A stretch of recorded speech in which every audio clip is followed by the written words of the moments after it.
काय करत आहे ग? पसारा केला. कसला पसारा? दातच दाखव फक्त. हे कोणा केलं? हे माझ्यासाठी केलं. नवऱ्यानं केलं. घास जरा भरपूर. तुम्ही केलं. काय किती काम वाढवली आता. मला वाटलं काम नाही म्हणलं. पाणी कुठून आलं एवढं? एवढं कुठून म्हणले? पाईप सोडला ना तुम्ही तिकडून. घरात घुसलं ते पाणी. असं काय? मग किती गिदाळ पाणी आहे. गिदाड पाणी म्हणजे घरातलं गिदाड आहे ते. घरातलं मैल मैल पायाचं हे आपल्या जमिनीचं मैल गिदाड पाणी. घास जरा दाबून बघ किती चांगलं झालं. काय चांगलं झालं? इथं टाईल्स नाही लावत, काही नाही लावत. पाय बरं आता टाईल्स असते किती मस्त पडली असते त्याच्यात.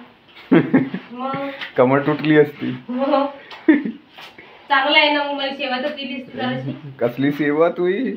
तू माझी लेकर तुही जात घेत होते मग दिवसभर. काय लेकरं दूर राहिले असते माझ्यापासून. नाही राहिले असते. एकच बनवलं असतं फक्त जवळ.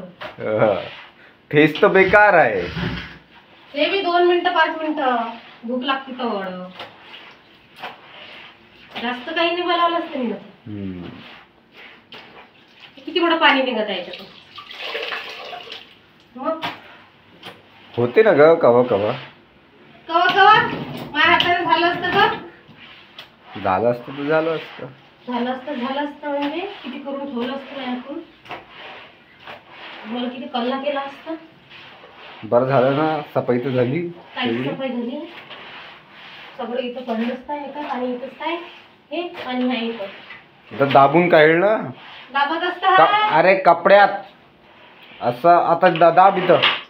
ते वापस चाललं रिटर्न. आता कपड़े का पानी तो पूरा निकाल दो.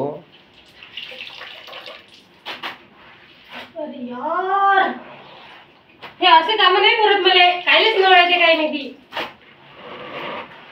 यावंच नाही नळ आलं मी. 2-2 दिवसांनी येतात. एका दिवसांनी येत. त्रास द्या.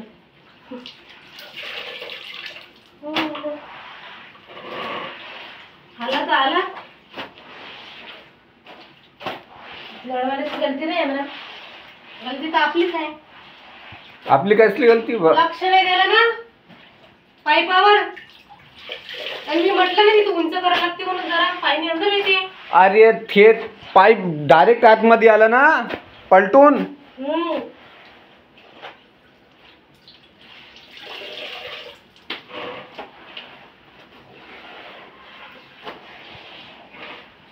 बस अजून आहे पाणी.